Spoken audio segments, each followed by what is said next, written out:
Hello students, तो एक बार पुनः आप सभी लोगों के समक्ष हम दोबारा उपस्थित हुए हैं।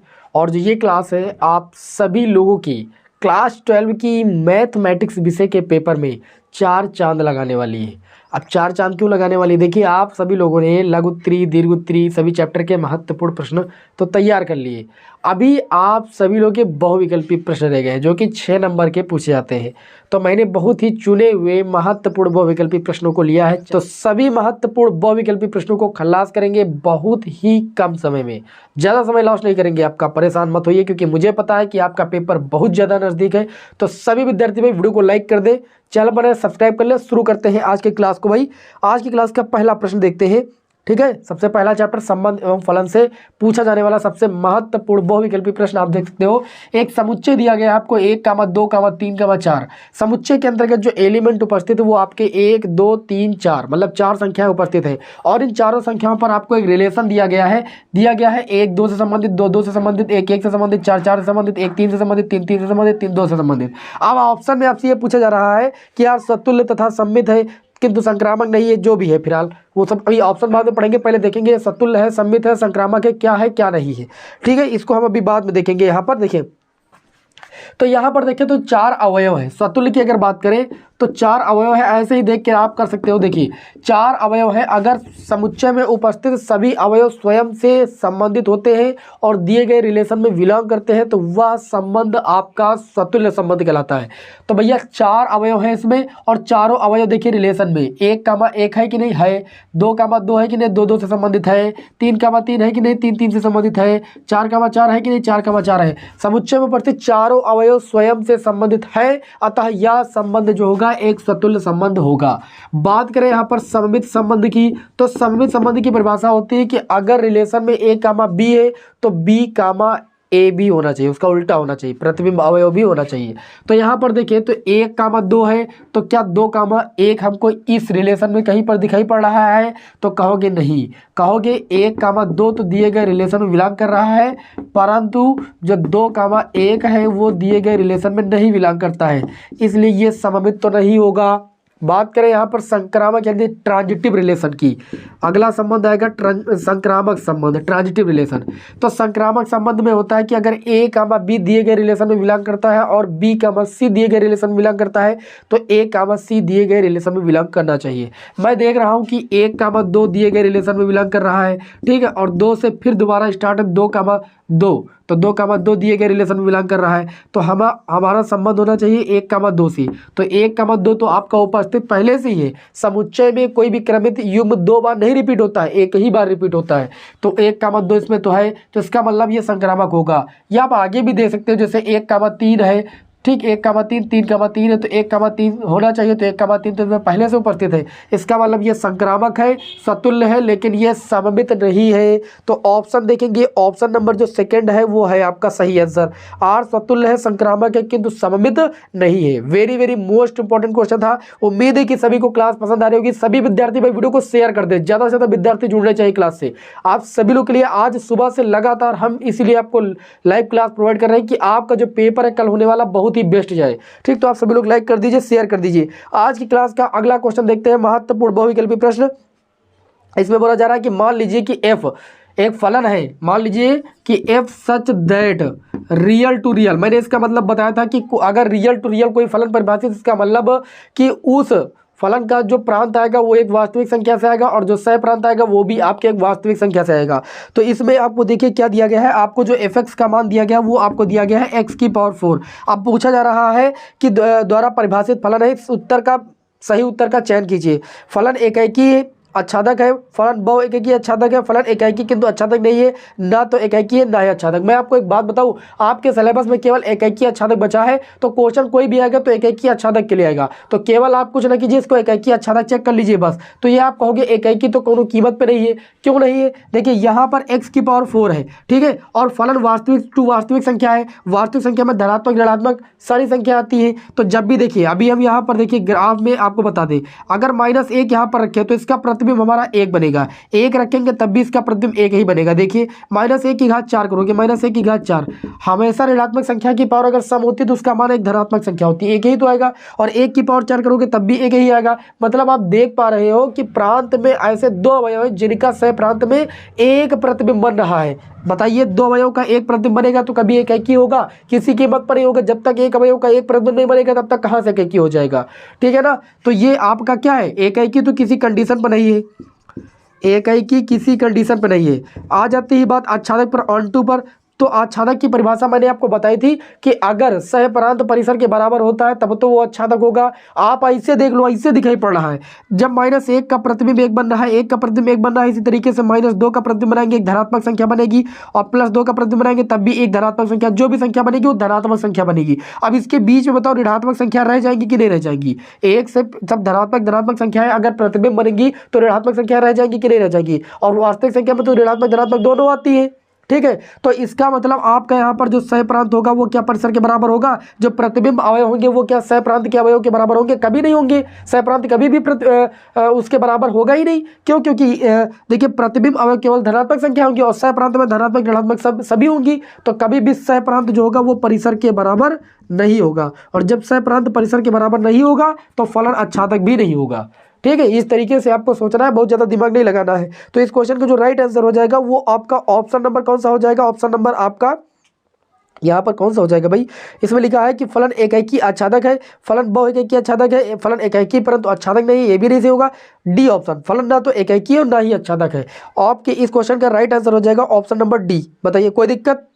अब चलिए इसी क्रम में बढ़ते हैं एक और अगले क्वेश्चन की ओर, और इसमें देखिए भी एकाकी आच्छादक की बात कही गई है, लेकिन यहाँ पर देख सकते हो कि फलन एकाकी आच्छादक कुछ नहीं था। लेकिन जो अब तीसरा क्वेश्चन ले रहे हैं इसमें फलन एकाकी भी होगा, आच्छादक भी होगा।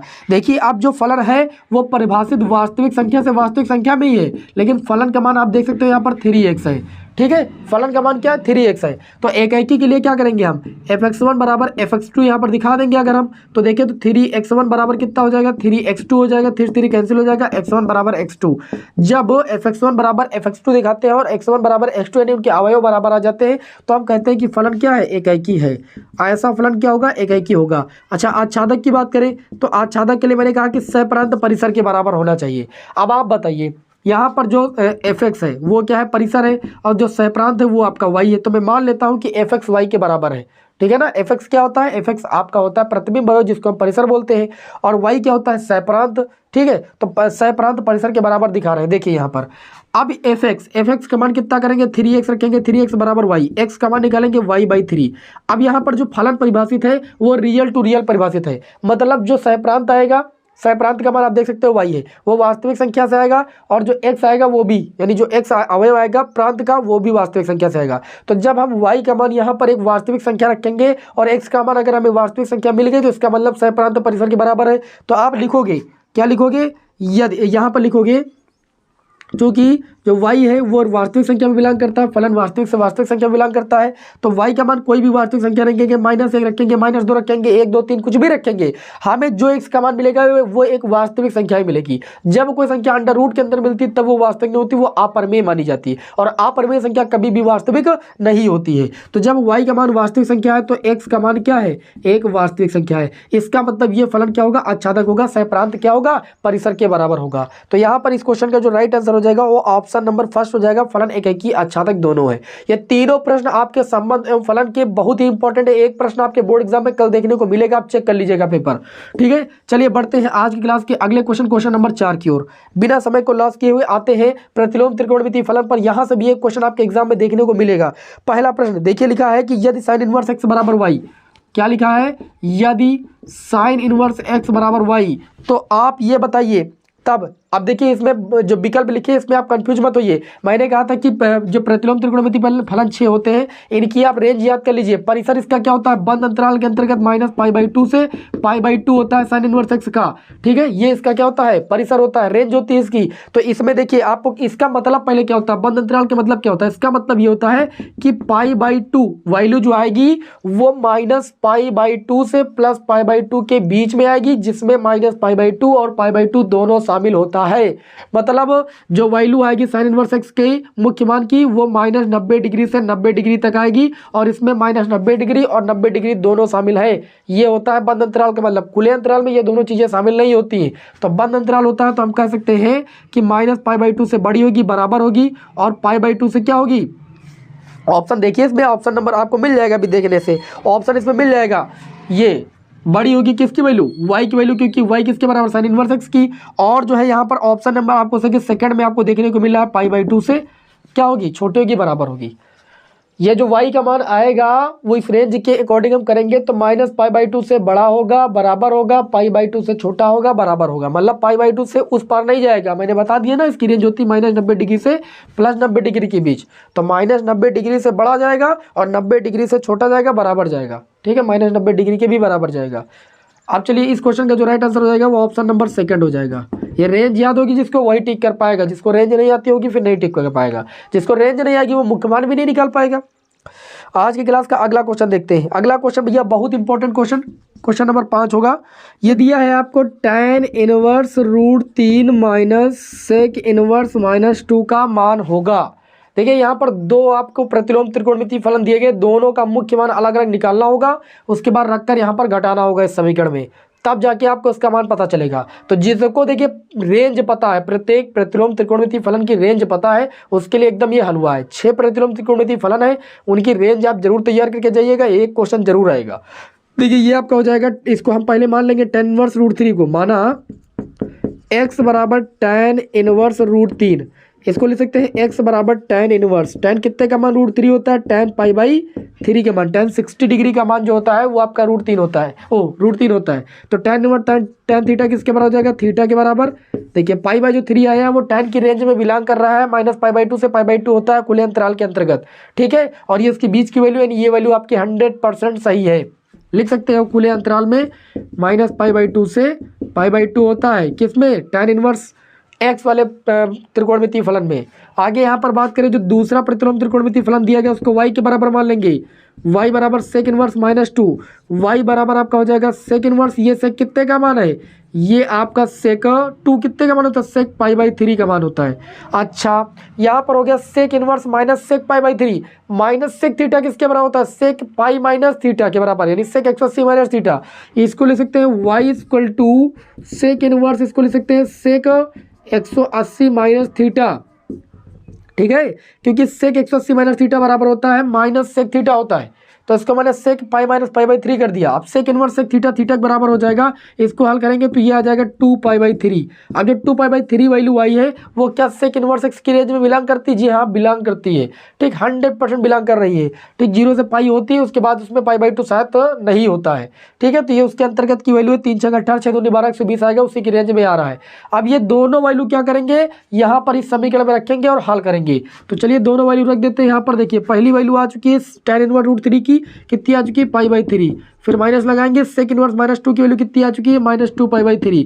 अच्छा दोनों का हर सेम एक हल ले लेंगे, पाई से 2 पाई जाएगा, माइनस का π/3। ऑप्शन देखेंगे, जो ऑप्शन होगा वही इस क्वेश्चन का राइट आंसर हो जाएगा। ठीक, ऑप्शन मिल जाएगा आपको कोई ना कोई, ये एग्जाम में देखा मैंने कई बार रिपीट हुआ क्वेश्चन। ऑप्शन नंबर जो सेकंड होगा इस क्वेश्चन का राइट आंसर होगा। जो विद्यार्थियों ने अनसॉल्व पेपर की क्लासें की है उनको ये लग रहा होगा कि ये सारे ऑप्शन हमारे एक एक बार किए हुए। ठीक है, अब हम आप लोगों को चैप्टर वाइज करा रहे हैं। उसमें देखिए आपका मॉडल प्रश्न पत्र में दिए होते थे। देखिए मॉडल प्रश्न पत्र में जो आपके बहुविकल्पी प्रश्न आते हैं वो आपके चैप्टर से ही आते हैं, आपकी प्रश्नावलियों से, बाहर से नहीं आते हैं। ठीक है ना, तो मैं आप लोगों को सारे क्वेश्चन लगातार कंटिन्यू ले रहा हूँ आपके समक्ष। आपका बहुविकल्पी प्रश्न इससे बाहर नहीं आएगा, आप चाहे देख लीजिएगा पेपर में, इससे बाहर बहुविकल्पी आपका नहीं आएगा। चलिए बढ़ते हैं आज की क्लास के अगले क्वेश्चन की ओर। क्वेश्चन नंबर 5 था, बढ़ते हैं क्वेश्चन नंबर 6 की ओर। ठीक, बहुत ही बढ़िया आज की क्लास है ये, अगर आप करके जाते हो तो पक्का है 6 नंबर आपके कहीं नहीं गए। क्वेश्चन नंबर 6 की बात करें तो क्वेश्चन नंबर देखिए 6 में क्या बोला जा रहा है, क्वेश्चन नंबर 6। ठीक, क्वेश्चन नंबर 6 में बोला जा रहा है कॉस इनवर्स कॉस 7π/6 का मान बराबर है। कॉस इनवर्स ब्रैकेट में कॉस 7π/6 का मान बराबर है। कॉस इनवर्स एक्स की रेंज आपको पता होनी चाहिए, 0 से पाई के बीच होती है, तो उसी के बीच में वैल्यू आनी चाहिए। तो इसको देखिए ऐसे लिख सकते हैं, कॉस इनवर्स बड़ा ब्रैकेट लगाए कॉस, इसको लिख सकते हैं 2π माइनस का कितना लिख सकते हैं, 6 दूनी 12, 12 से कितना जाएगा 5 पाई जाएगा, तभी 7 पाई आएगा। इतना तो आपको दिमाग लगाना पड़ेगा यहाँ पर। ठीक, आप क्या करोगे, इसको 2 पाई माइनस 5 पाई/6 लिख सकते हो। देखो 6 यहाँ पर थे, 6 था, 6 दूनी 12, 12 से 5 जाएगा, 7 पाई आ जाएगा। ठीक है ना, तो ये आपका हो जाएगा कॉस इनवर्स, ये हो जाएगा cos 360 minus theta, cos theta ही होता है, बदलता तो है नहीं 360 180, तो हो जाएगा कॉस 5 पाई/6। मैंने इसको थोड़ा छोटा कर लिया जो कि इसकी रेंज में बिलोंग करेगा। अब देखिए कॉस इनवर्स कॉस थीटा की थीटा के बराबर हो जाएगा 5 पाई/6। अच्छा, इसको हल करके देख लो, 6 त्रिक 18, 180 रखोगे, काटोगे, 3 5 15, 150 आएगा, जो कि इसकी रेंज के अंतर्गत आ रहा है। इसकी रेंज कितनी थी, बंद अंतराल के अंतर्गत 0 से पाई, 0 से पाई के बीच की ये वैल्यू है। यही आपके इस क्वेश्चन का राइट आंसर होगा। ऑप्शन देख लीजिए, ऑप्शन नंबर आपका जो सेकंड है वो आपके इस क्वेश्चन का भैया राइट आंसर है। ठीक है ना, चलिए बढ़ते हैं आज की क्लास के अगले क्वेश्चन नंबर 7 की ओर। अगला क्वेश्चन क्या कहता है भाई, अगला क्वेश्चन देखते हैं। सभी लोग भाई वीडियो को शेयर कर दे। देखिए अगला क्वेश्चन है साइन, और ब्रैकेट के अंदर आपका दिया है, क्या दिया गया भाई, pi, very very most important question. उसके बाद दिया गया साइन इनवर्स -1/2। चलिए इसको सॉल्व कर लेते हैं। ये हो जाएगा साइन पाई/3 माइनस साइन इनवर्स। अगर बाहर साइन इनवर्स है तो अंदर साइन के पदों में ही लिखना है हमें, बाहर कॉस इनवर्स तो अंदर कॉस के पदों में ही लिखना है। अब इतनी बेसिक बातें इतनी टाइम तो आपको नहीं बता सकते, बस आपको सॉल्व करा सकते हैं। ठीक है ना, देखिए यहाँ पर माइनस लगा, माइनस लगाएंगे, साइन कितने की वैल्यू होती है, सभी को पता, साइन पाई/6 की वैल्यू होती है, इसमें किसी को कोई डाउट नहीं होना चाहिए। साइन पाई/3 माइनस, देखिए साइन माइनस, यहाँ पर देखिए तो इसको लिख सकते हैं sine inverse minus sine theta होता है, साइन माइनस थीटा यानी साइन पाई/6 के बराबर हो जाएगा। ठीक है, उसके बाद यहाँ पर आगे हल करेंगे तो हो जाएगा sine pi sine inverse sine theta, theta के बराबर होता है तो माइनस, और थीटा के स्थान पर माइनस पाई/6। इसको सॉल्व कर लेंगे, आपको आंसर मिल जाएगा। ये हो जाएगा साइन ब्रैकेट के अंदर पाई/3, अच्छा माइनस माइनस का गुणा प्लस पाई/6। इसको सॉल्व करेंगे तो हो जाएगा साइन, एक हल ले लेंगे 6, ऊपर नीचे अगर 2 से गुणा कर दे तो ऊपर हो जाएगा 2 पाई, ठीक, नीचे 6 हो जाएगा, एक हल ले लिया, पाई और प्लस पाई हो जाएगा, जू जाएगा, तो ये हो जाएगा साइन 2 पाई पाई मिलके कितना हो जाएगा 3 पाई/6, 3 दूनी 6, ये हो गया साइन पाई/2। साइन पाई/2 का मतलब साइन 90 डिग्री, और साइन 90 डिग्री का मान कितना होता है, 1 होता है। ऑप्शन चेक कर लेंगे, ऑप्शन नंबर कौन सा होगा भैया, ऑप्शन चेक करेंगे, ऑप्शन नंबर जो आपका इसमें होगा डी ऑप्शन, चौथा ऑप्शन, उसका आंसर 1 है, तो वही आपके इस क्वेश्चन का भैया राइट आंसर हो जाएगा। और देखते हैं एक बहुत ही मोस्ट इंपॉर्टेंट क्वेश्चन, ये आज की क्लास का क्वेश्चन नंबर 8। सभी लोग देखिएगा इस क्वेश्चन को, लिखा है tan इनवर्स √3, बहुत ही इंपॉर्टेंट क्वेश्चन। इसमें अक्सर विद्यार्थी गलती करते हैं, कॉट इनवर्स माइनस √3, इसका मान बराबर है, किसके मान के बराबर है, अगर हम देखें तो यहाँ पर देखिए आपको पता है tan inverse √3 cot inverse minus theta जो होता है pi minus cot inverse theta होता है, तो इस कॉट इनवर्स माइनस √3 के स्थान पर लिख सकते हैं पाई माइनस कॉट इनवर्स √3, ऐसा हम लिख सकते हैं। ये हो जाएगा भैया tan इनवर्स √3, माइनस अंदर जाएगा तो ये माइनस का पाई हो जाएगा, माइनस माइनस प्लस हो जाएगा, ये हो जाएगा कॉट इनवर्स। इस कॉट इनवर्स √3 को लिख सकते हो तुम tan इनवर्स 1/√3। आपने प्रॉपर्टी पढ़ी है प्रतिलोम त्रिकोणमितीय फलन के अंतर्गत, कॉट इनवर्स थीटा बराबर होता है tan इनवर्स 1/θ, ठीक, वही मैंने प्रॉपर्टी लगा दी क्योंकि यहाँ पर tan इनवर्स था। अब यहाँ पर देखिए इसको पास कर लेंगे, tan इनवर्स √3 और tan इनवर्स 1/√3, इसको पास कर लेंगे, माइनस का पाई है तो माइनस का पाई कर देंगे, ठीक है ना। उसके बाद देखिए अब यहाँ पर tan inverse A plus tan inverse B का फार्मूला लगा देंगे, तो tan inverse A plus B, A plus 1/√3, ठीक, अपान में 1 माइनस A इंटू में B होता है, यही तो होता है। गलती हुई, नहीं गलती हुई, tan inverse x plus tan inverse y का फार्मूला होता है tan inverse x plus y अपान में 1 माइनस एक्स वाई, यही तो होता है, और माइनस का पाई तो पाई लिख देंगे।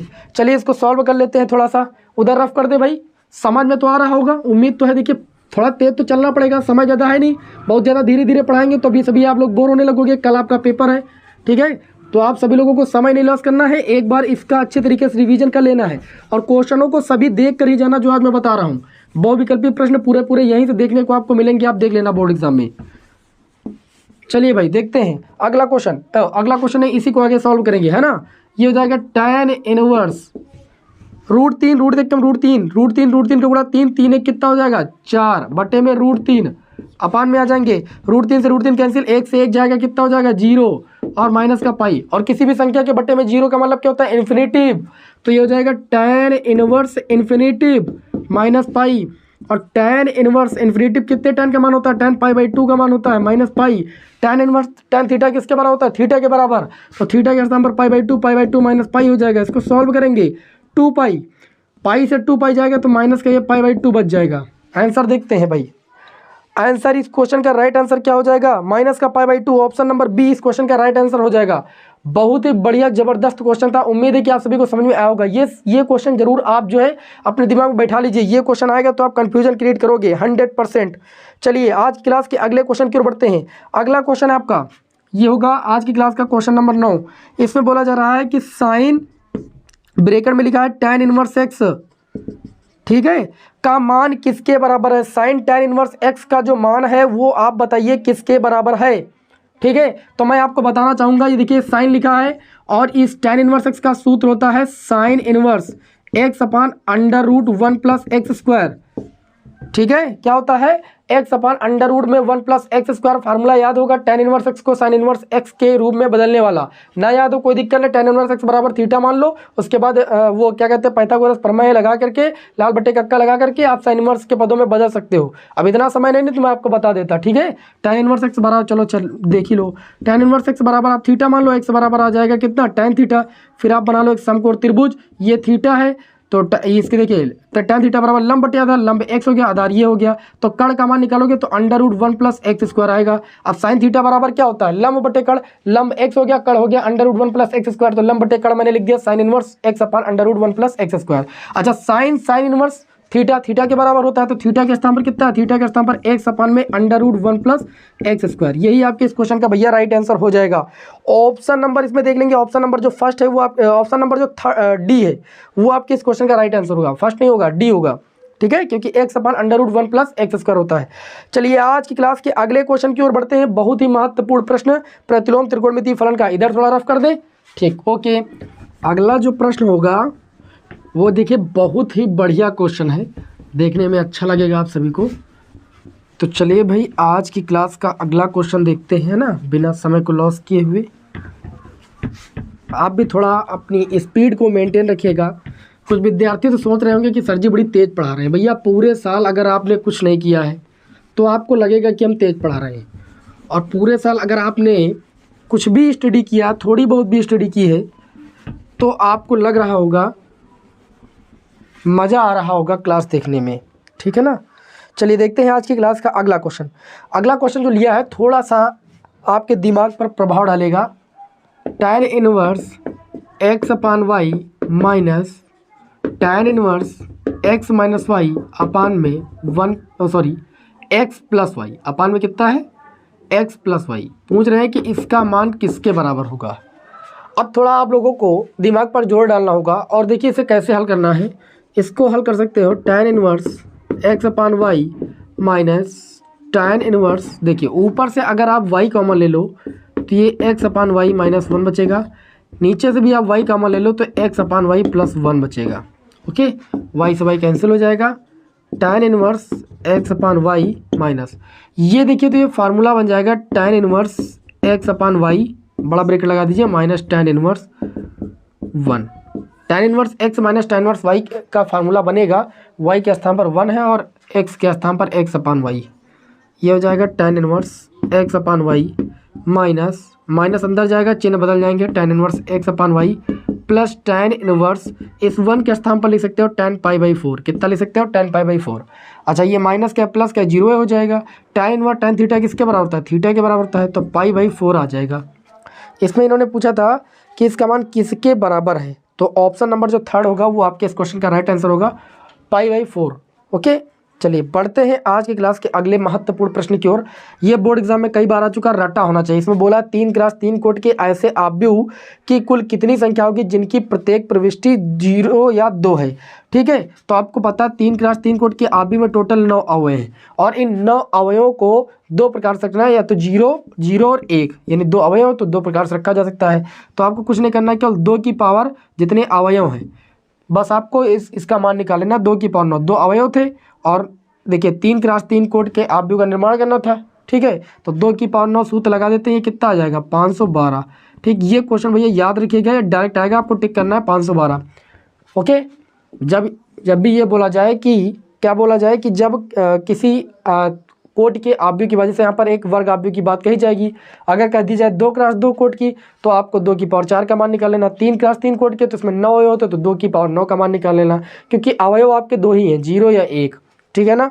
आगे चलिए देखते हैं अगला जो क्वेश्चन है, अगला जो प्रश्न है, ठीक है ना, है कि यदि a इक्वल टू एक आपको आव्यूह दिया गया है, आव्यूह का मान कितना है, आव्यूह का मान है कॉस अल्फा और दिया गया है माइनस का साइन अल्फा और दिया गया साइन अल्फा और फिर दिया गया कॉस अल्फा, और बताया गया है कि जो ये a का मान है तथा एक कंडीशन दी गई है कि जो a प्लस a डैश है वो आइडेंटिटी मैट्रिक्स यानी I के बराबर है। तो आप ये बताइए कि अल्फ़ा का मान कितना होगा। मैं आपको बताना चाहूँगा कि a आव्यूह का मान अगर उठा के रख देंगे हम cos alpha sine alpha cos alpha और प्लस लगा के a डैश क्या होता है, परिवर्त आव्यूह, दिए गए आव्यूह का परिवर्त आव्यूह में रो को कॉलम में बदल देते हैं। तो इसको लिख सकते हैं cos alpha minus sine alpha, इस रो को मैंने कॉलम में बदल दिया, दूसरी रो को कॉलम में बदल देंगे साइन अल्फ़ा कॉस अल्फ़ा। ठीक, a प्लस a डैश बराबर आइडेंटिटी मैट्रिक्स 2 क्रॉस 2 का रख देंगे जिसके विकर्ण के अवयव 1 1 होंगे, इसी को आइडेंटिटी मैट्रिक्स बोलते हैं। दोनों को जोड़ लेंगे, कॉस अल्फ़ा हो जाएगा 2 cos alpha minus sine alpha plus sine alpha आपका हो जाएगा 0, sine alpha minus sine alpha 0 हो जाएगा, कॉस अल्फ़ा 2 कॉस अल्फ़ा हो जाएगा और बराबर 1 0 0 1। इस तरीके से देखें तो दोनों आव्यूह सेम ऑर्डर के हैं, समान कोटि के हैं, उनके संगत अवयव क्या होंगे, आपस में बराबर होंगे। 2 कॉस अल्फ़ा को 1 के बराबर कर देंगे तो कॉस अल्फ़ा बराबर 1/2 हो जाएगा। कॉस अल्फ़ा बराबर 1/2, कॉस कितने की वैल्यू होती है, सभी को पता है, कॉस π/3 यानी कॉस 60 डिग्री की वैल्यू जो होती है वो 1/2 होती है। तो यहाँ पर अल्फ़ा बराबर कितना आ जाएगा, π/3। प्रश्न में ही पूछा गया था कि अल्फ़ा का मान क्या होगा। ठीक है, तो ऑप्शन नंबर आपका यहाँ पर कौन सा हो जाएगा, ऑप्शन नंबर बी जो हो जाएगा वो आपके इस क्वेश्चन का राइट आंसर हो जाएगा। आज की क्लास के अगले महत्वपूर्ण प्रश्न की ओर बढ़ते हैं। अगला प्रश्न ये बोला जा रहा है कि a इक्वल टू एक आव्यूह दिया गया है और a square equal to I है, तो आपको चारों ऑप्शन में देखना है कौन सा ऑप्शन सही होगा। ठीक है, आव्यूह का ये भी प्रश्न है, देख लेते हैं। देखिए, बहुविकल्पी प्रश्न आपके यहाँ से बनते जरूर, एक आव्यूह से बनता है, एक संबंध एवं फलन से बनता है, प्रतिलोम त्रिकोणमितीय फलन से बनता है। ठीक है ना, तो चलिए हम क्यों इन्हें छोड़ें, अच्छे तरीके से देख लेते हैं। ठीक है ना, तो आज की क्लास का जो अगला प्रश्न है देखेंगे ध्यान से। यहाँ पर क्या दिया गया है, यहाँ पर दिया गया है यदि a इक्वल टू एक आपको आव्यूह दिया गया है alpha beta gamma minus alpha, ठीक है, और यहाँ पर a square equal to I दिया गया है। ठीक, अब a स्क्वायर का मतलब ये है कि जो आव्यूह दिया गया है इसका 2 बार मल्टीप्लाई करना है। ठीक, तो आपको वहाँ पर ये बताना है कि कौन सा ऑप्शन सही है। अगर ये कंडीशन है a square equal to I तो कौन सी कंडीशन सही है। तो हम क्या करेंगे, a स्क्वायर का मान रख देंगे, a का मान 2 बार रखेंगे, मल्टीप्लाई करेंगे अल्फ़ा बीटा गामा माइनस का अल्फ़ा, फिर इसी का मान रखेंगे क्योंकि a स्क्वायर है alpha beta gamma minus alpha. Identity matrix 2 cross 2 का रखेंगे हम कोटि का, क्योंकि यहाँ पर आप देख सकते हो जो आव्यूह है वो 2 क्रॉस 2 कोटि का, तो आइडेंटिटी मैट्रिक्स भी 2 क्रॉस 2 कोटि का होगा। अब मल्टीप्लाई करने के लिए हम रो का दोनों कॉलम से बारी बारी से मल्टीप्लाई करेंगे। जब पहली रो का पहले कॉलम से मल्टीप्लाई करेंगे, अल्फ़ा का गुणा अल्फ़ा स्क्वायर, बीटा गामा का गुणा हो जाएगा बीटा गामा। फिर पहली रो का दूसरे कॉलम से मल्टीप्लाई करेंगे, अल्फ़ा बीटा हो जाएगा और बीटा अल्फ़ा का मल्टीप्लाई माइनस का अल्फ़ा बीटा हो जाएगा। इसी तरीके से बराबर में इधर आपका 1 0 0 1 है। ठीक है, यहाँ पर भी हम क्या करेंगे, पहली रो का दोनों कॉलम से मल्टीप्लाई कर लिया, अब दूसरी रो का दोनों कॉलम से मल्टीप्लाई करेंगे, गामा अल्फ़ा हो जाएगा और अल्फ़ा ये गामा हो जाएगा, माइनस का अल्फ़ा गामा हो जाएगा, फिर गामा बीटा यानी बीटा गामा, फिर अल्फ़ा का गुणा प्लस का अल्फ़ा स्क्वायर। जब मैंने कहा कि 2 आव्यूह सेम ऑर्डर के होते हैं और बराबर चिन्ह के द्वारा लिखे जाते हैं तो उनके संगत अवयव बराबर होते हैं। देखिए अल्फ़ा बीटा ये तो 0 हो जाएगा, ये भी 0 हो जाएगा, ये चीज़ 1 के बराबर होगी, ये चीज़ 1 के बराबर होगी, यानी alpha square plus gamma beta जो होगा, बीटा गामा जो होगा वो 1 के बराबर होगा। और यहाँ पर भी वही चीज़ लिखी हुई। तो ऑप्शन देखेंगे तो भैया ऑप्शन आपको अलग अलग देखने को मिल रहे हैं, तो थोड़ा सा क्या करोगे, इसको सही कर लोगे देखिए इसको लिख सकते हो एक माइनस, या करके लिख सकते हो एक माइनस अल्फा स्क्वायर उधर जाएगा माइनस का अल्फा स्क्वायर, बीटा गामा उधर जाएगा तो माइनस का बीटा गामा हो जाएगा और एक पक्ष में जीरो बच जाएगा। अब ये वाला ऑप्शन आपको देखने को मिल जाएगा, ऑप्शन नंबर जो थर्ड हो जाएगा 1 minus alpha square minus beta gamma equal to 0, वो आपके इस क्वेश्चन का राइट आंसर हो जाएगा। बताइए आप समझ में आ गया कि नहीं समझ में आ गया? ठीक है, ऑप्शन से मिलाना तो पड़ेगा ही भाई। चलिए इसको रफ कर देते हैं और आगे के क्वेश्चन देखते हैं। ठीक है, अभी इस क्लास में हम प्रयास करेंगे आप लोगों को ये जो फर्स्ट पेपर है इसके सारे बहुविकल्पी हो जाए। ठीक है, फिर मैं आपको एक क्लास और प्रोवाइड कर दूंगा, सेकंड जो बुक है उसके भी सारे बहुविकल्पी प्रोवाइड कर दूंगा। हालांकि मैंने बोला तो आपको है कि 1 से 14 चैप्टर तक देना है, तो लेकिन 2 क्लासों में देंगे। ठीक है, एक क्लास में समय ज़्यादा लगेगा तो 2 क्लासों में क्या कर देंगे, इसे बांट देंगे। ठीक है, जल्दी छोटी छोटी क्लासें होंगी, आपको भी बोरियत नहीं महसूस होगी। आज की क्लास का जो अगला क्वेश्चन है ध्यान से देखिएगा, इसमें क्या बोला गया है कि यदि एक आव्यूह सममित तथा विषम सममित दोनों है तो वह एक विकर्ण आव्यूह होगा, एक शून्य आव्यूह होगा, या है एक वर्ग आव्यूह है, इनमें से कोई नहीं। इन्होंने कहा कि एक आव्यूह ए है जो कि सममित और विषम सममित दोनों है। तो एक आव्यूह अगर ए सममित है तो ए डैश का मान ए के बराबर होगा। पहली बात तो ये, क्योंकि सममित आव्यूह की परिभाषा ये कहती है कि किसी दिए गए आव्यूह का अगर हम परिवर्त आव्यूह निकालें तो हमें पुनः वही आव्यूह मिल जाए तो सममित आव्यूह कहलाता है। आगे बात करें अगर विषम सममित आव्यूह की बात करें तो विषम सममित आव्यूह की परिभाषा क्या होती है कि जब हम किसी दिए गए आव्यूह का परिवर्त आव्यूह निकालेंगे तो -a के बराबर होगा। सीधी सी बात है। अब देखिए ए डैश का मान ए था, यहाँ पर अगर इस समीकरण में ए डैश के स्थान पर ए रख दे तो ए बराबर -a हो जाएगा। -a को इधर लाएंगे तो ये प्लस का a हो जाएगा, उधर हो जाएगा 0। a 2a हो जाएगा, 2a बराबर 0, तो a बराबर कितना आ जाएगा 0। अगर a का मान 0 के बराबर है इसका मतलब हम समझ सकते हैं कि जो आव्यूह a होगा वो एक शून्य आव्यूह होगा, यानी एक नल मैट्रिक्स होगा। ठीक, तो इसमें पूछा जा रहा था कि ए आव्यूह कैसा आव्यूह होगा, तो ए आव्यूह एक शून्य आव्यूह होगा। ऑप्शन नंबर सेकंड इस क्वेश्चन का राइट आंसर हो जाएगा। चलिए बढ़ते हैं आज की क्लास के अगले क्वेश्चन की ओर। अगला क्वेश्चन देखिए बहुत ही महत्वपूर्ण, बहुत ही प्यारा क्वेश्चन है कि यदि ए एक वर्ग आव्यूह है, ए क्या है, एक वर्ग आव्यूह है, और इन्होंने कहा कि इस प्रकार है कि ए स्क्वायर का जो मान है वो ए के बराबर है। साथ ही में ये दिया गया है कि आई प्लस, आई क्या होता है, आइडेंटिटी मैट्रिक्स, आई प्लस ए का होल क्यूब वो किसके बराबर है, होल क्यूब माइनस का 7a, इसका मान किसके बराबर, ये प्रश्न में पूछा जा रहा है। तो a प्लस बी का होल क्यूब जानते हो, a cube plus B cube plus 3ab 3ia और ब्रैकेट के अंदर a प्लस बी यानी i प्लस a और माइनस का 7a। ठीक, आप क्या करेंगे, याद रखना है कि a स्क्वायर a के बराबर है, इसी का उपयोग करते हुए आपको मान निकालना है। तो देखिए ये कितना हो जाएगा, i क्यूब का मान i ही होगा। ठीक, आइडेंटिटी मैट्रिक्स का क्यूब कुछ भी करेंगे i ही आएगा।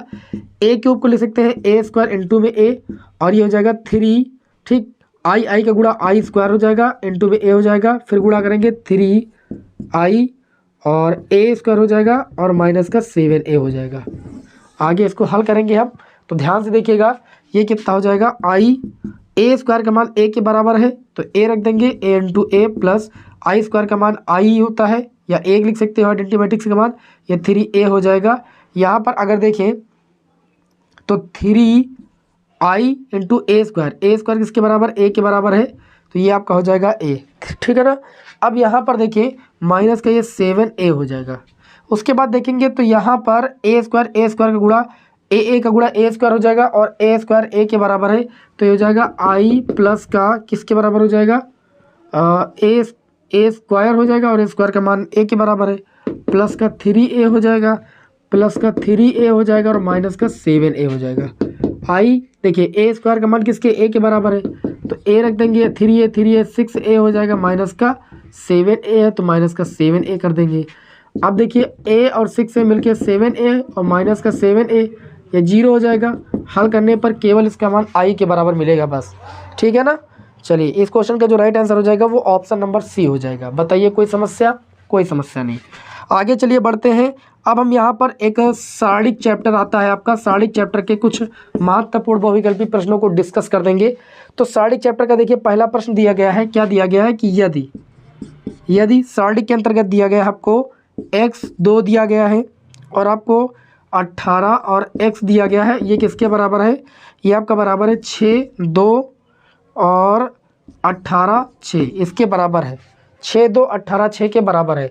तो आपको ये बताना है कि x किसके बराबर होगा, x का मान किसके बराबर होगा।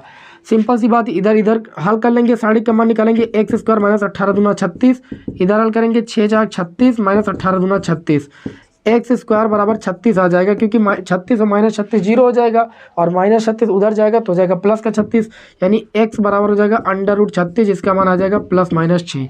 ऑप्शन चेक कर लेंगे। ऑप्शन में देखिए क्या दिया गया है, ऑप्शन में दिया गया +-6। ऑप्शन नंबर बी जो हो जाएगा वो आपके इस क्वेश्चन का राइट आंसर हो जाएगा। बताइए बहुविकल्पी प्रश्न आप सभी को समझ में आ रहा है कि नहीं। एक अगला क्वेश्चन लेते हैं आप सभी लोगों के समक्ष, बहुत ही ज़बरदस्त बढ़िया सा प्रश्न है आपके एग्जाम के लिए। इसको सभी लोग देखिएगा, सॉल्व कर पाओगे कि नहीं सॉल्व कर पाओगे हमें बताइएगा, ठीक है। चलिए देखते हैं भाई, अगला प्रश्न बहुत ही इंपॉर्टेंट प्रश्न है। देखिए इसमें ये बोला जा रहा है कि यदि ए एक 3x3 कोटि का वर्ग आव्यूह है, ए जो है 3x3 कोटि का वर्ग आव्यूह है, तो उस आव्यूह का अगर के से मल्टीप्लाई करें उसके बाद उसके सारणिक का मान निकालें तो कितना आएगा। ठीक, तो देखिए एक आव्यूह अगर हम ए मान लें, ठीक, इसमें मान लीजिए आपका A B C D E F G H, ठीक, I, ये आपके एलिमेंट है, 3x3 कोटि का आव्यूह है। तो अगर यहाँ पर हम क्या करेंगे, के ए का मान निकालेंगे, तो आव्यूह के अगर गुना का मान निकालते, जैसे के गुना का मान निकालेंगे तो आव्यूह के अंदर उपस्थित प्रत्येक एलिमेंट का गुणा के से हो जाएगा। के ए, के बी, के सी, के डी, के ई, के एफ, के जी, के एच और के आई, यही तो होगा। अब देखिए हमको इस आव्यूह के मतलब इस के ए के सारणिक का मान निकालना है, तो के ए के जो सारणिक का मान हो जाएगा, सारणिक का चिन्ह लगाएंगे, ये हो जाएगा के ए, के बी, के सी, के डी, के ई, के एफ, के जी, के एच, के आई, ठीक। और सारणिक से जब के को बाहर निकालेंगे ना, तो सारणिक से हमेशा कॉमन रो और कॉलम से निकलता है, तो तीनों रो से 3 बार के कॉमन निकलेगा, तो के ए के सारणिक का मान आ जाएगा के क्यूब, और उसके बाद A B C D E F G H I, ठीक। और इसको आप लिख सकते हो के ए के सारणिक का मान हो जाएगा के स्क्वायर ए के बराबर। किसके बराबर हो जाएगा, के स्क्वायर ए के सारणिक के बराबर हो जाएगा, क्योंकि ये सारणिक है। ऑप्शन अगर देखते हैं तो ऑप्शन हमें देखिए क्या देखने को मिलता है, के स्क्वायर, के स्क्वायर नहीं के क्यूब होगा भैया, के क्यूब होगा, क्योंकि रो 3 रो से निकालोगे ना तो के क्यूब होगा। के क्यूब ए इंटू में ए सारणिक, मतलब जो है ये आपका आव्यूह ए के सारणिक का मान है ना, यहाँ पर सारणिक का चिन्ह लगा है, तो के क्यूब ए होगा, ठीक है, सारणिक ए, के क्यूब सारणिक ए। ऑप्शन नंबर जो 3rd होगा वो आपके इस क्वेश्चन का राइट आंसर होगा। चलिए अगला क्वेश्चन देखते हैं। आपको ये बताना निम्नलिखित में से कौन सा कथन सही है। सारणिक एक वर्ग आव्यूह होता है, सारणिक एक वर्ग आव्यूह से संबंध एक संख्या है, सारणिक एक वर्ग आव्यूह से संबंध एक संख्या है, एक आव्यूह से संबंध संख्या और एक वर्ग आव्यूह से संबंध संख्या, उपरोक्त में कोई नहीं। आपको देखिए पता है तो सारणिक एक वर्ग आव्यूह होता है। सारणिक क्या होता है, एक वर्ग आव्यूह होता है। कभी आपने ये नहीं देखा होगा, आव्यूह तो देखा होगा ए बी सी स्तंभ आव्यूह देखा होगा, लेकिन सारणिक कभी इस टाइप का नहीं देखा होगा, ठीक। आव्यूह मैंने आपको जब सारणिक का मैंने आपको पढ़ाया था तो मैंने कहा था कि सारणिक जो होता है वो सदैव आपका एक वर्ग आव्यूह ही होता है। 2x2 का होगा, 3x3 का होगा, और हमारे सिलेबस में केवल 2x2 कोटि का आव्यूह वो सारणिक है और 3x3 कोटि का सारणिक है, ठीक है ना। और सारणिक हमेशा क्या होते हैं, वर्ग आव्यूह होते हैं। तो जो ऑप्शन होगा वो सही कर दीजिएगा, ऑप्शन नंबर 1। चलिए और देख लेते हैं कुछ महत्वपूर्ण प्रश्न। ये जो पार्ट 1 है मैथ बुक, इसके सारे बहुविकल्पी खत्म हो रहे हैं, ठीक है ना। चलिए भाई आगे देख लेते हैं, इसको थोड़ा रफ कर दें और ख़त्म कर देते हैं पार्ट 1 के सभी महत्वपूर्ण बहुविकल्पी प्रश्नों को अभी अभी। ओके चलिए भाई देखते हैं। तो यहाँ पर आगे देखें, तो अगला जो हमारा महत्वपूर्ण प्रश्न है वो है कि शीर्ष दिया गया है, शीर्ष दिया गया है 2,6 और क्या दिया गया है 2,-6, ठीक। और दूसरा बिंदु दिया गया है 5,4 और तीसरा बिंदु दिया गया है K,4। ये एक त्रिभुज के शीर्ष दिए गए हैं और इसका क्षेत्रफल 35 वर्ग इकाई है। कितना है, क्षेत्रफल जो है वो 35 वर्ग इकाई है। तो आप ये बताइए K का मान कितना होगा। मैंने आपको बताया था सारणिक के अनुप्रयोग में बिंदुओं को ऐसे रख देते हैं, देखिए 2, -6, 5, 4, तीसरा बिंदु K4 और तीसरे कॉलम में 1 1 लिख देते हैं, 1/2 आगे लगा देते हैं और यह हो जाता है त्रिभुज का क्षेत्रफल। त्रिभुज का क्षेत्रफल 35 दिया तो 35 लिख देंगे, 2 का गुणा 35 हो जाएगा, 70 हो जाएगा। और इधर क्या करेंगे, R1 की वैल्यू प्राप्त करेंगे R1 - R2 और R2 की वैल्यू प्राप्त करेंगे R2 - R3, जिससे क्या होगा एक कॉलम में मैक्सिमम 2 जीरो हो जाएंगे और प्रसार करने में आसानी हो जाएगी। तो ये आपका देखिए कितना हो जाएगा, ये आपका हो जाएगा 2 से 5 घटाएंगे -3, -6 से -4 घटाएंगे -10, 1 से 1 घटाएंगे 0, 5 से k घटाएंगे 5 -k, 4 से 4 घटाएंगे 0, 1 से घटाएंगे 0, k 4 1, ठीक है। और 2 का गुणा 35 हो जाएगा, 70 हो जाएगा। प्रसार करते हुए बन गया, एकदम सिंपल है। तो प्रसार करेंगे तो ये कॉलम इतना छूट जाएगा, 1 हो जाएगा, प्लस माइनस प्लस है ना। और देखिए यहाँ पर आपको बच जाएगा -3 -10, 5 -k 0। ओ सॉरी, कुछ गलती भी किया, सही, कोई गलती नहीं भी। नीचे वाला कॉलम और ये तीसरा, नीचे वाला रो और ऊपर वाला कॉलम, ये तीसरा वाला, ये छूट जाएगा, इतना बच जाएगा आपका। चलिए बराबर 70 दिखा देंगे। अब क्या करेंगे, इसको हल करेंगे। देखिए 0 का गुणा 3 से होगा, 0 हो जाएगा, -10 और इसका गुणा करेंगे तो माइनस का गुणा प्लस हो जाएगा और ये हो जाएगा 5 -k बराबर 70। अच्छा 5 और 10 का गुणा कितना हो जाएगा, 50 -10k बराबर 70। तो ये हो जाएगा 50, 70 इधर आएगा -70, 10 के उधर जाएगा प्लस का 10k, 50 से 70 जाएगा -20 बराबर 10k, 10 दूनी 20, k बराबर कितना आ गया, -2। ऐसा क्वेश्चन एग्जाम में आता है, ठीक है। तो बहुविकल्पी में आ गया, k बराबर कितना आएगा, -2 आएगा। लेकिन इस पर दो दिए गए हैं भाई, k बराबर प्लस का दिया गया और माइनस का भी दिया गया है। तो देखिए एक काम करेंगे, यहाँ पर क्या करेंगे, जो त्रिभुज का क्षेत्रफल दिया गया उसको प्लस माइनस में ले लेंगे, बस 2 मान आ जाएंगे, ठीक है। क्षेत्रफल प्लस माइनस में ले लेंगे, 2 मान आ जाएंगे। देखिए अब जब हमने प्लस लिया है तो ये आया है, और जब ये माइनस लेंगे तो क्या आएगा, यहाँ पर लिखेंगे a बराबर -70 लेने पर, ठीक है। चलिए माइनस ले लेते हैं, तो ये 50 -70 इधर आएगा प्लस का 70 और बराबर उधर 10k हो जाएगा। ये आपका हो जाएगा 120 बराबर 10k, 10 और 12 का 12 धामा क्या होता है, 120 होता है, k बराबर 12। के 2 मान आएंगे, प्लस का 12 और माइनस का 2। ये ऑप्शन में जहाँ पर हो वहाँ पर टिक कर दीजिए। तो ऑप्शन नंबर जो डी हो जाएगा वो आपके इस क्वेश्चन का राइट आंसर हो जाएगा। ध्यान दीजिएगा थोड़ा, है ना। चलिए ये बहुत ही महत्वपूर्ण प्रश्न था, और एक क्वेश्चन मैं आप लोगों को ये दे रहा हूँ, आप सभी लोग इसका आंसर कमेंट बॉक्स में बताइएगा अगर आप लोगों ने अच्छी तरीके से प्रैक्टिस की है। बहुविकल्पी है, यदि एक सारणी का मान इस तरीके से दिया जाए तो आपको इस सारणी का मान किस तरीके से लिखना है, आपको ऑप्शन सही बताना है कौन सा होगा, ठीक है ना। उसके बाद चलिए यहाँ पर हम बढ़ते हैं आगे के क्वेश्चन की ओर, ठीक है ना। अगला जो महत्वपूर्ण प्रश्न है वो देखिए अवकलन के अनुप्रयोग के अंतर्गत है। अवकलन के अनुप्रयोग में राशियों के परिवर्तन की दर आप लोगों ने पढ़ा। इसमें बोला कि r बराबर 6 सेंटीमीटर, एक वृत्त की जो त्रिज्या है, एक वृत्त की जो त्रिज्या है वो 6 सेंटीमीटर है। r के सापेक्ष क्षेत्रफल में जो परिवर्तन होगा वो आपका कितना होगा। वृत्त की त्रिज्या अगर 6 सेंटीमीटर है तो वृत्त का क्षेत्रफल कितना होगा बताइए, πr² होता है। इन्होंने कहा कि जो क्षेत्रफल है r के सापेक्ष क्षेत्रफल में परिवर्तन की दर कितनी होगी, r के सापेक्ष हम अवकलन कर देंगे, r के सापेक्ष क्षेत्रफल में परिवर्तन पता चल जाएगा। r के सापेक्ष क्या करने पर भाई, अवकलन करने पर, r के सापेक्ष अवकलन करने पर अवकलन करेंगे तो ये हो जाएगा dA/dr, ये पाई हो जाएगा, r² का अवकलन 2r हो जाएगा, ठीक है। उसके बाद r का अध्ययन करेंगे तो r के सापेक्ष 1 होता है, तो ये हो जाएगा dA/dr बराबर 2πr, r का मान कितना है 6 है, तो ये dA/dr यानी क्षेत्रफल में जो परिवर्तन होगा किसके सापेक्ष, त्रिज्या के सापेक्ष, वो 6 दूनी 12 पाई होगा, ठीक है ना। कितना होगा 12 पाई। मात्रा लिख सकते हो सेंटीमीटर स्क्वायर प्रति सेंटीमीटर, ये सेंटीमीटर में दिया था, ये केवल सेंटीमीटर आएगा बस, क्योंकि सेंटीमीटर स्क्वायर ऊपर लिखोगे क्षेत्रफल का मात्रक और नीचे दूरी का मात्रक सेंटीमीटर, 1 सेंटीमीटर से 1 सेंटीमीटर कैंसिल हो जाएगा। तो जो ऑप्शन नंबर इसमें देखने को हमें मिलेगा वो मिलेगा 12 सेंटीमीटर। देखिए ऑप्शन जो है 12 पाई, ठीक है। जो आपका ऑप्शन सेकंड है वो आपके इस क्वेश्चन का भैया राइट आंसर हो जाएगा। कोई तकलीफ कोई समस्या, कोई तकलीफ कोई समस्या नहीं। एक क्वेश्चन और देखते हैं, यहाँ पर बहुत ही इंपॉर्टेंट क्वेश्चन आया है।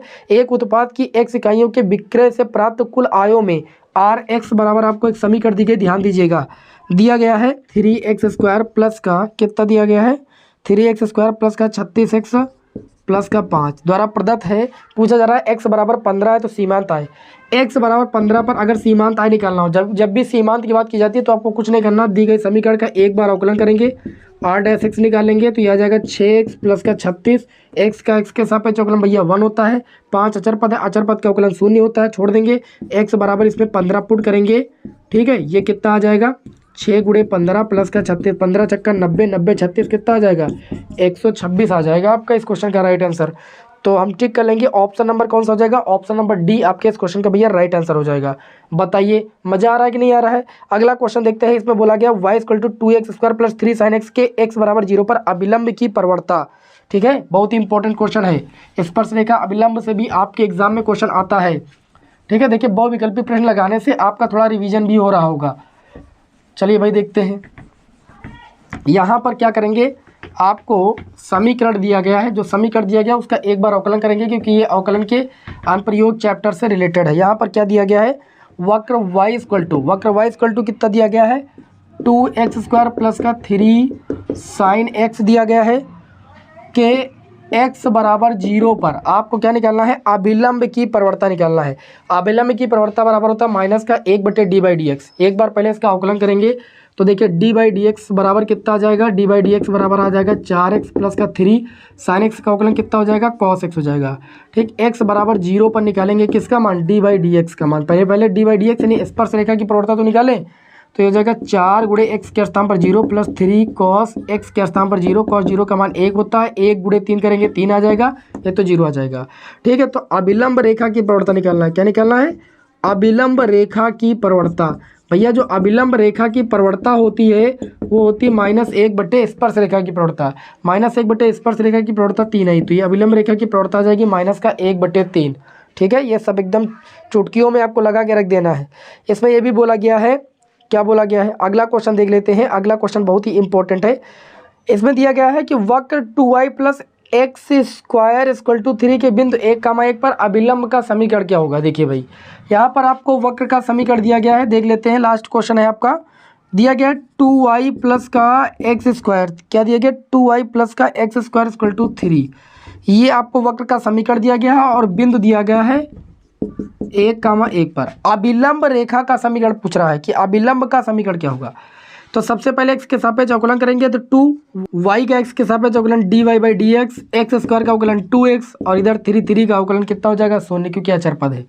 तो जब dy/dx का मान निकालेंगे हम, देखिए ये 2x उधर जाएगा, माइनस का 2x हो जाएगा, 2 इधर गुणे में इधर जाएगा बटे में, ये 2 कैंसिल हो जाएगा, यानी जो dy/dx का मान आ जाएगा वो माइनस का x आ जाएगा। ये जो dy/dx आई है स्पर्श रेखा की प्रवणता, लेकिन अभी बिंदु पर नहीं निकाला है, तो लिखेंगे dy/dx किस बिंदु पर, 1,1 पर, तो -x के स्थान पर 1 रखेंगे। y क्या है नहीं तो y के मान रखने की जरूरत नहीं, तो 1,1 बिंदु पर जो प्रवणता आ गई स्पर्श रेखा की वो -1 आ गई।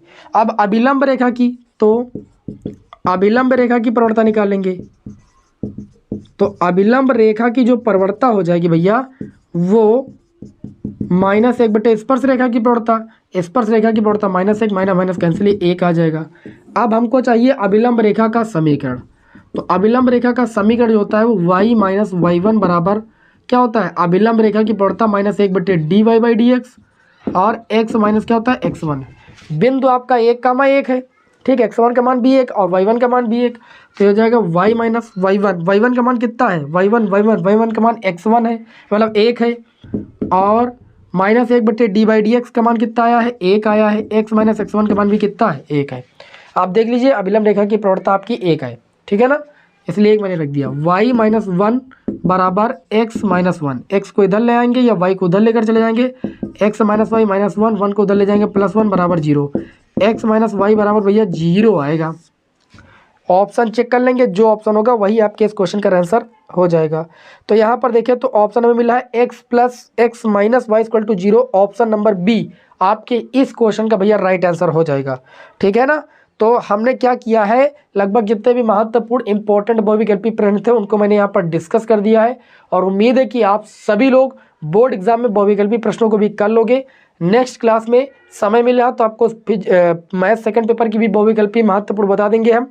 मिलते हैं आपको नेक्स्ट वीडियो में। जय हिंद, वंदे मातरम।